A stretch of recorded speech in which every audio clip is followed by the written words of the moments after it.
Hello friends. तो आज का हमारा टॉपिक है स्ट्रक्चर एंड यूनियन। ठीक है, तो अभी तक हमने सी प्रोग्रामिंग में काफ़ी कुछ सीख चुके हैं, जैसे कि एरे हो गया, फंक्शन हो गया, कंडीशनल स्टेटमेंट, लूप स्टेटमेंट। ठीक है, तो इसी सीरीज को आगे बढ़ाते हुए आज हम लोग क्या सीखेंगे, स्ट्रक्चर एंड यूनियन सीखेंगे। ठीक है, तो अभी कैसा है कि पहले हम समझेंगे कि स्ट्रक्चर क्या होता है, यूनियन क्या होता है, उसके बाद फिर उसका प्रोग्राम देखेंगे। ठीक है, अभी देखो, जैसे कि अभी तक हम लोग क्या करते हैं, कुछ वेरिएबल्स वगैरह बनाते हैं। ठीक है, जैसे कि हम लोग बना सकते हैं, समझो मुझे कुछ डेटा वगैरह स्टोर करना है। तो जैसे कि सपोज कर लेते हैं कि स्टूडेंट है हमारे पास। ठीक है, जिसका नाम अमित है। ठीक है, और उसका कुछ डेटा है, जैसे कि उसके पास क्या है, उसके पास आईडी है। ठीक है, और उसके पास उसका नेम है, उसके पास ईमेल है, और उसके पास क्या है, एड्रेस समझ लेते हैं। ठीक है, ऐसा ऐसे कुछ डेटा है उसके पास। ठीक है, अमित के पास डेटा है। ठीक है, समझो इस टाइप का डेटा अगर मुझे सी प्रोग्रामिंग में स्टोर करना है तो हम लोग क्या बनाते हैं, हम लोग बनाते हैं वेरिएबल। ठीक है, तो हम लोग वेरिएबल बना के क्या कर सकते हैं, इस टाइप के डेटा को स्टोर कर सकते हैं। बट कैसा है, समझो हमारे पास एक स्टूडेंट है जिसका नाम अमित है, और उसके चार वेरिएबल है, चार डेटा है, तो हमें चार वेरिएबल बनाने पड़ेंगे। ठीक है, अगर चार वेरिएबल है मतलब चार डेटा है तो चार वेरिएबल बनाओगे। बट सपोज कर लेते हैं अगर मेरे पास 100 स्टूडेंट हैं, तो मुझे कितने वेरिएबल्स बनाने पड़ेंगे। अगर एक स्टूडेंट के पास अगर चार वेरिएबल चार वेरिएबल बनते हैं, एक स्टूडेंट से चार वेरिएबल बनते हैं, तो फिर 100 से कितना बनेगा, 100 स्टूडेंट से फिर 400 बन जाएगा। ठीक है, अगर एक स्टूडेंट से चार वेरिएबल बनता है तो 100 से 400 बन जाएगा। ठीक है, अब उस 400 में से वो 100 वेरिएबल किसके होंगे, ईमेल के होंगे। ठीक है, ईमेल। ठीक है, तो हमने ईमेल के वेरिएबल्स बनाए होंगे, ईमेल के। ठीक है, तो इस तरीके से कुछ है कि अगर एक स्टूडेंट है तो उसका चार वेरिएबल बनाया। ठीक है, 100 स्टूडेंट है तो 400 बनाने पड़ेंगे। तो उस 400 में से 100 वेरिएबल ईमेल का होगा। ठीक है, तो हमने कुछ वेरिएबल्स बना रखे ईमेल के लिए, ईमेल स्टोर करने के लिए, 100 स्टूडेंट के लिए। ठीक है, तो जैसे कि मैंने वेरिएबल बना रखा है email1, email2, email3, email4, email5, email6, और उसमें डेटा स्टोर किया हूँ। ठीक है, चलो इतना तो हमने काम कर दिया। बट कैसा है, समझो एक स्टूडेंट है राहुल नाम का, और उसका मुझे ईमेल फाइंड आउट करना है। तो 100 ईमेल के वेरिएबल्स में से अगर मुझे राहुल का ईमेल फाइंड आउट करना है तो मैं कैसे करूँगा। ठीक है, तो ये थोड़ा डिफिकल्ट टास्क है सी प्रोग्रामिंग में। ठीक है, क्यों डिफिकल्ट टास्क है, क्योंकि देखो, हमने वेरिएबल्स तो बनाए, हमने 400 वेरिएबल्स बना दिए, बट वो 400 वेरिएबल किसका है या किससे बिलोंग करता है, ये हमने नहीं बताया अभी तक। ठीक है, अभी तक हमने जो भी सी प्रोग्रामिंग किया है उसमें अभी तक हमने ये सारी चीज़ें नहीं सीखी हैं। ठीक है, कि हमने कुछ वेरिएबल बना दिया, बट वो वेरिएबल किससे बिलोंग करता है, किससे एसोसिएट है, या किसका है वो, ये हमने अभी तक नहीं बनाया बताया है। ठीक है, तो इस चीज़ को बताने के लिए हम लोग क्या यूज़ करते हैं, स्ट्रक्चर यूज़ करते हैं, यूनियन यूज़ करते हैं। ठीक है, अभी कैसे यूज़ करेंगे बताता हूँ। ठीक है, तो हम लोग क्या, मेन फंक्शन के बाहर आने का और यहाँ पर लिखने का स्ट्रक्ट। ठीक है, स्ट्रक्चर के लिए हम लोग स्ट्रक्ट लिखते हैं, स्ट्रक्ट हमारा कीवर्ड है स्ट्रक्चर बनाने के लिए। उसके बाद क्या करने का, स्ट्रक्चर का नाम लिखने का। तो मैंने समझो स्ट्रक्ट स्टूडेंट लिख दिया, ये मेरे स्ट्रक्चर का नाम हो गया। उसके बाद इसका ओपनिंग क्लोजिंग करने का, करली ब्रेसेस का, और ये जो करली ब्रेसेस है ना, इसको सेमीकोलन से बंद करने का। ठीक है, तो ये मेरा का स्ट्रक्चर हो गया। अब इसमें तुमको जो भी वेरिएबल्स वगैरह बनाने तुम बना सकते हो। तो समझो मैंने बना दिया इंट आईडी, इसके पास आईडी है। ठीक है, और फिर समझो मुझे ईमेल स्टोर करना है तो मुझे कैरेक्टर टाइप का एरे बनाना पड़ेगा। ठीक है, कैरेक्टर टाइप का मैंने एक एरे बना दिया। ठीक है, जिसकी साइज मैंने 100 रख दिया। आपको 200 रखना है, 300 रखना है, 400 रखना है, ये आपके ऊपर है। ठीक है, उसमें कोई प्रॉब्लम नहीं है। ठीक है, तो मैंने एक स्टूडेंट नाम का एक स्ट्रक्चर बना दिया जिसमें आईडी है और जिसमें ईमेल है, दो डेटा इसके पास। ठीक है, अब मुझे इसको यूज़ करना है तो मैं कैसे यूज़ करूँगा, देखो। तो मैं क्या आऊँगा, पहले मैं लिखूंगा स्ट्रक्ट स्टूडेंट। ठीक है, अब स्टूडेंट का नाम जैसे कि मैंने अमित बना दिया। ठीक है, तो अमित नाम का मेरे पास एक स्टूडेंट है जिसके पास ये दो डेटा आईडी और ईमेल है। ठीक है, इसी तरीके से मेरे को जितना भी स्ट्रक्चर बनाने के मैं उतना स्ट्रक्चर बना सकता हूँ। जैसे कि मैंने बना दिया स्ट्रक्ट स्टूडेंट राहुल। अब राहुल नाम का हमारे पास एक स्टूडेंट है जिसके पास भी दो डेटा है, आईडी और ईमेल। तो यहाँ पर तुमको ये समझना है कि अमित के पास अपना डेटा है, मतलब अमित के पास अपना आईडी एंड ईमेल है, और राहुल के पास अपना आईडी एंड ईमेल है। ठीक है, तो अमित का पास अपना डेटा है, राहुल के पास अपना डेटा है, जैसे कि रियल वर्ल्ड में होता है, रियल लाइफ में होता है। ठीक है, अभी सपोज करते हैं कि अमित का जो डेटा है वो मुझे डालने का है, मतलब अमित का आईडी बताने का और ईमेल बताने का, कैसे बताऊंगा। तो मैं लिख सकता हूँ Amit dot I D equal to one. तो इस तरीके से डॉट लगा के मैं क्या कर सकता हूँ, उस वेरिएबल को, उस डेटा को यूज़ कर सकता हूँ और उसमें डेटा डाल सकता हूँ। तो मैंने अमित डॉट आई डी में वन डाल दिया। उसी तरीके से समझो मुझे ईमेल भी डालने का है। ठीक है, अब सी प्रोग्रामिंग में कैसा है, मुझे सीक्वेंस ऑफ कैरेक्टर्स इंसर्ट करने हैं। ठीक है, अभी जो ईमेल होता है लाइक इस तरीके से हो सकता है amit@gmail.com, इस तरीके से ईमेल हो सकता है, ठीक है। तो यहाँ पर क्या sequence of characters, sequence of characters, ठीक है। हमको सिंगल कैरेक्टर नहीं स्टोर करना है, ठीक है, सीक्वेंस ऑफ कैरेक्टर्स स्टोर करना है, इसलिए मैंने एरे बना रखा हो, ठीक है। तो यहाँ पर बहुत सारे बॉक्सेस क्रिएट हो जाएंगे, लाइक 100 बॉक्सेस क्रिएट हो जाएंगे। तो पहले बॉक्स में जाएगा हमारा ए, उसके बाद एम जाएगा, फिर आई, फिर टी, फिर @g मेल जी का, फिर जी आ जाएगा, फिर MAIL डॉट, फिर COM। इस तरीके से जितने भी बॉक्सेस है हर बॉक्स में एक एक कैरेक्टर जाके स्टोर हो जाएगा, ठीक है। तो मुझे क्या करना है, इस टाइप का सीक्वेंस ऑफ कैरेक्टर स्टोर करना है। तो उसके लिए हमारे पास एक फंक्शन है जिसका नाम है strcpy, स्ट्रिंग कॉपी, ठीक है। इसके अंदर मुझे बताने का कि किसके अंदर तुमको डेटा डालने का है। तो मुझे अमित के ईमेल में डेटा डालने का है, अभी कॉमा लगाने का, डबल कोड लगाने का, और क्या डेटा डालने का है, तो amit@gmail.com डालने का है, इस तरीके से, ठीक है। तो मैंने इधर आईडी बता दिया और मैंने इधर ईमेल बता दिया, ठीक है। ये strcpy क्या करता है, स्ट्रिंग कॉपी, इसका पूरा नाम स्ट्रिंग कॉपी, ठीक है। ये जो राइट साइड का हमारा डेटा है उसको लेफ्ट साइड में ये कॉपी कर देता है, मतलब ये amit@gmail.com अमित डॉट ईमेल के अंदर आ गया है, ठीक है। तो इस तरीके से मैंने अमित का डेटा डाल दिया। इसी तरीके से अगर मुझे राहुल का करने का है तो मैं लिखूंगा Rahul dot I D equal to 2, इसका आईडी मैंने 2 किया। इसमें मैं लिखूंगा strcpy, स्ट्रिंग कॉपी फंक्शन है हमारा, ठीक है। और राहुल डॉट ईमेल, और ईमेल मैंने कर दिया, कॉमा लगाऊंगा, डबल कोड लगाऊंगा, और इसका जो भी ईमेल है वो मैं डाल दूंगा। तो मैं लिख दिया rahul@gmail.com, ठीक है, rahul@gmail.com। इस तरीके से मैंने उसका ईमेल डाल दिया, ठीक है। अभी क्या करना है, मुझे उसको प्रिंट वगैरह करना है, ठीक है। तो मुझे अभी अमित का डेटा प्रिंट करना है, राहुल का भी डेटा प्रिंट करना है। तो हमारे पास फंक्शन है प्रिंट एफ। प्रिंट एफ में क्या करना है, मुझे आईडी प्रिंट करने का है, ठीक है। तो मैंने आईडी लिखा, आईडी क्या है, नंबर है, तो नंबर के लिए %d, एंड फिर क्या करने का, ईमेल प्रिंट करने का, ईमेल। तो ईमेल लिखा मैंने। अब ईमेल क्या है, हमारा कैरेक्टर टाइप का एरे है, ठीक है। तो अगर कैरेक्टर को प्रिंट करना है तो %c यूज़ किया जाता है, बट अगर कैरेक्टर टाइप का एरे प्रिंट करना है तो %s यूज़ किया जाता है, ठीक है, %s। अभी %d पे मुझे प्रिंट करना है अमित डॉट आई डी, और %s पे मुझे प्रिंट करना है अमित डॉट ईमेल, ठीक है, इस तरीके से।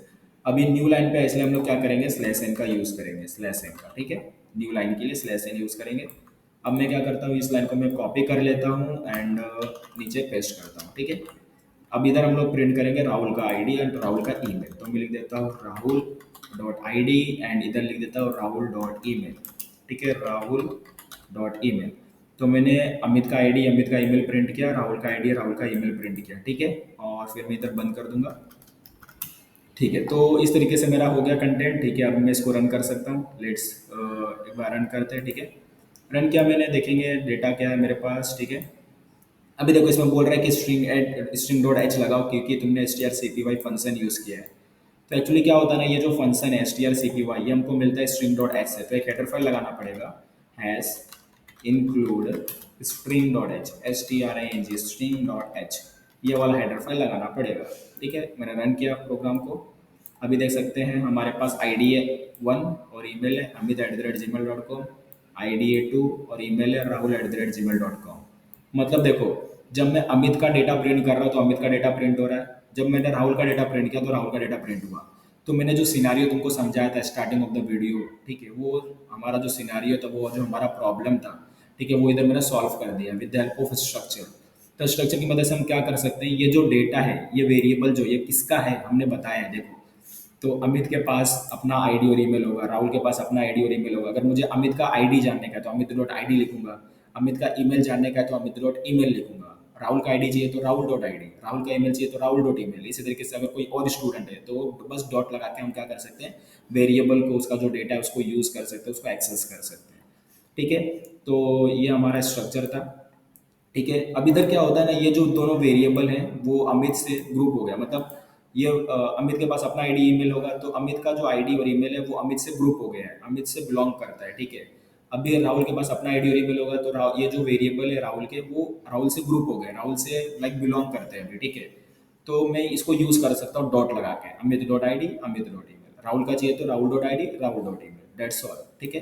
अब आई सो ये तुमको समझ में गया हो स्ट्रक्चर क्या कैसे करना है, ठीक है। अभी जस्ट मैं यहाँ पर एक लिटिल बिट चेंजेस करूँगा, ठीक है। यहाँ पर मैं बस लिखूंगा यूनियन, और यहाँ पर भी बस मैं लिखूंगा यूनियन, ठीक है, UNION यूनियन, एंड यहाँ पर भी बस लिखूंगा यूनियन, UNION यूनियन, ठीक है। ये मैंने बस लिखा, जरा मैं इसको रन करता हूँ, रन करने के बाद इसका आउटपुट देखेंगे हम लोग।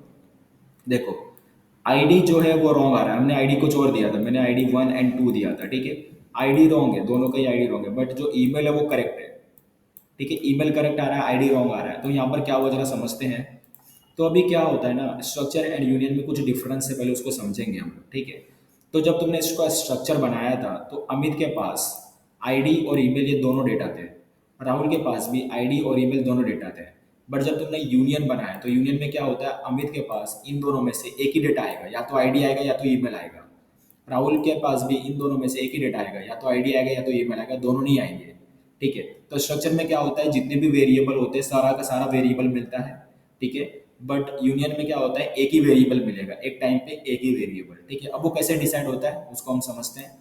तो यूनियन क्या करता है ना, वो चेक करता है कि इस वेरिएबल को स्टोर होने के लिए ज़्यादा मेमोरी लगने वाला है। सपोज इसको स्टोर होने के लिए 10 मेमोरी लगेगा और इसको स्टोर होने के लिए 100 मेमोरी लगने वाला है, ऐसा हमने सपोज कर लेते हैं, ठीक है। 10 और 100, ठीक है। तो जब तुमने अमित बनाया तो अमित को ये यूनियन ने क्या किया, अमित को 100 साइज दे दिया, ठीक है, 100 मेमोरी दे दिया, 100 मेमोरी।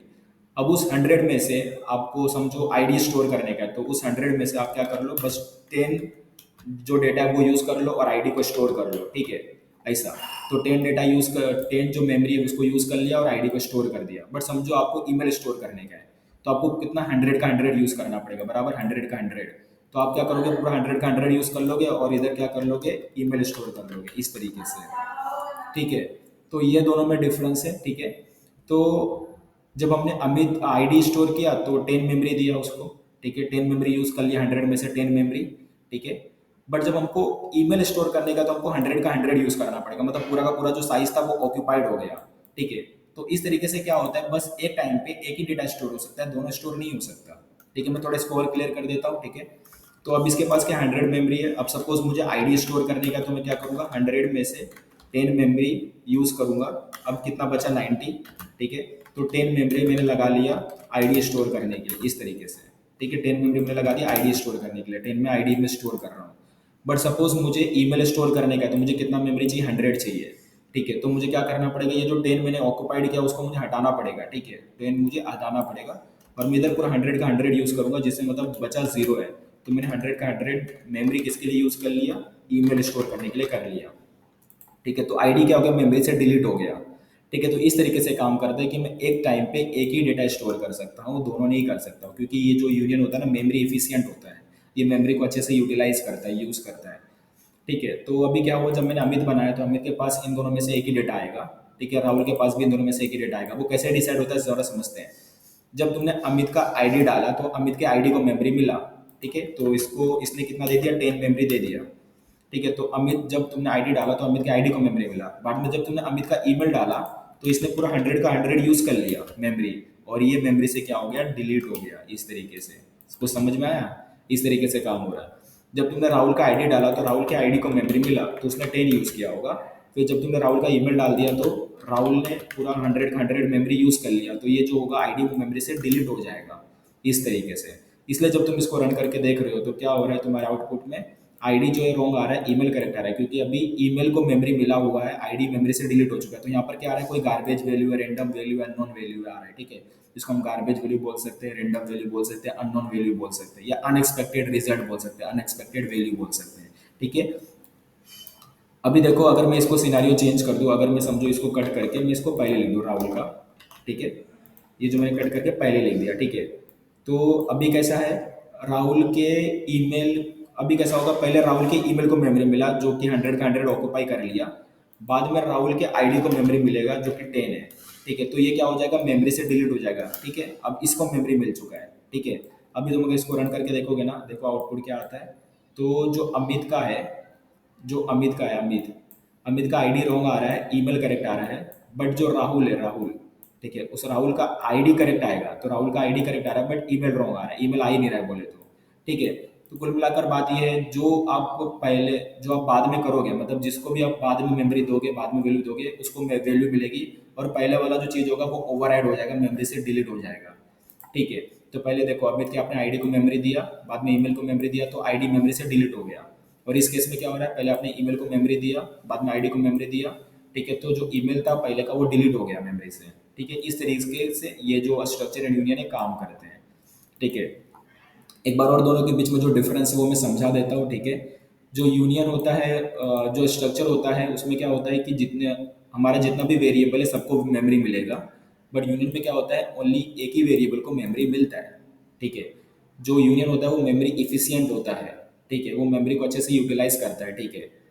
तो ये हमारा स्ट्रक्चर एंड यूनिट का कंसेप्ट हो गया। आई होप सो आपको समझ में आ गया हो। अगर नहीं समझ में आया तो इस वीडियो को वापस एक बार देख लो, एक बार प्रैक्टिस कर लो अच्छे से, डेफिनेटली आपको समझ में आ जाएगा, ठीक है।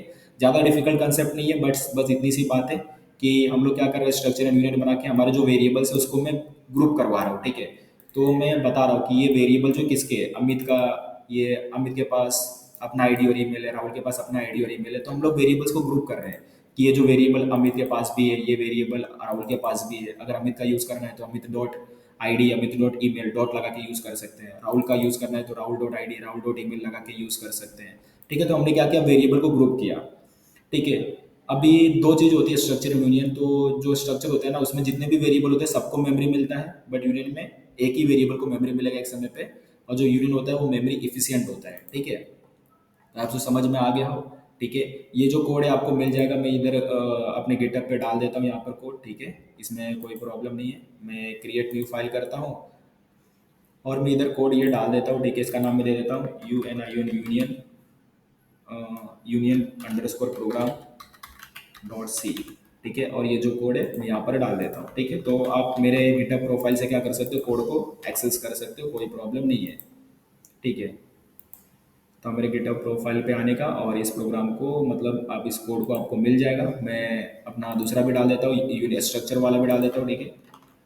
तो स्ट्रक्चर के लिए मुझे क्या करना पड़ेगा, बस यहाँ पर लिटल चेंज कर दूंगा, STRUCT स्ट्रक्ट, ठीक है। यहाँ पर भी चेंज कर दूंगा छोटा सा, STRUCT स्ट्रक्ट, एंड यहाँ पर भी चेंज कर दूंगा छोटा सा, STRUCT, ठीक है। STRUCT struct. अब इसका नाम क्या दूंगा, STRUCTUR structure underscore program PROGRAM dot C, ठीक है। इसको मैं सेव कर देता हूँ, ठीक है। तो मैंने दोनों कोड अपने गिटहब प्रोफाइल पर डाल दिया। और ये जो मेरा गिटहब रेपोजिटरी है, सी प्रोग्रामिंग मास्टरी, उसके अंदर मैंने डाल चुका, आपको कोड मिल जाएगा, देख सकते हो। यहाँ पर स्ट्रक्चर का प्रोग्राम है, यहाँ पर यूनिट का प्रोग्राम है, ठीक है। तो आप क्या करो, इसको स्टार कर सकते हो, ठीक है, मेरे इस रेपो को, ठीक है। आकर आप स्टार कर सकते हो यहाँ पर, ठीक है। और अगर आपको लगता हो कि मेरा जो कंटेंट है वो अच्छा है तो आप इसको शेयर भी करो। ये जो मेरा सी प्रोग्रामिंग मास्टरी का जो मैंने सीरीज़ बना रखा हूँ, जो प्लेलिस्ट बना रखा हूँ, ये आप अपने ग्रुप में शेयर कर सकते हो। आपको कोई कॉलेज का व्हाट्सअप ग्रुप होगा, या फिर आप स्टेटस लगा सकते हो, WhatsApp status, Instagram status, Facebook status, और मुझे टैग भी कर सकते हो, ठीक है, उसके लिए, ठीक है। अगर आपको मुझे टैग करना रहेगा तो आप मुझे कहाँ टैग करोगे, ठीक है, मैं बता देता हूँ, ठीक है। तो मेरे दो इंस्टाग्राम आईडी है, पहला है मेरा इंजीनियर सूरज सानी, तो आप मुझे इधर भी टैग कर सकते हो, या फिर मेरा दूसरा इलीब्रेट कोडर्स, ठीक है। तो ये दो इंस्टाग्राम आईडी आप मेरे को क्या कर सकते हो, टैग कर सकते हो, अगर आप मेरा स्टोरी लगा रहे हो तो, ठीक है। तो आई होप सो अगर आपको मेरा कंटेंट पसंद आए तो डेफिनेटली आप ऐसा करना, ठीक है, सपोर्ट करने के लिए मेरे लिए, ठीक है। तो फ्रेंड्स, आज का ये जो वीडियो स्ट्रक्चर यूनिट का इधर ही बंद करते हैं और मिलेंगे नेक्स्ट सेशन में, ठीक है फ्रेंड्स। तो प्रैक्टिस करते रहो, एंजॉय करते रहो प्रोग्रामिंग को, ठीक है। हमको प्रोग्रामिंग सीखना है, ठीक है। ठीक है, हमको प्रोग्रामिंग पढ़ना नहीं है, हमें प्रोग्रामिंग सीखना है, ठीक है। चलो फ्रेंड्स, प्रैक्टिस करते रहो, मिलते हैं नेक्स्ट सेशन में, बाय।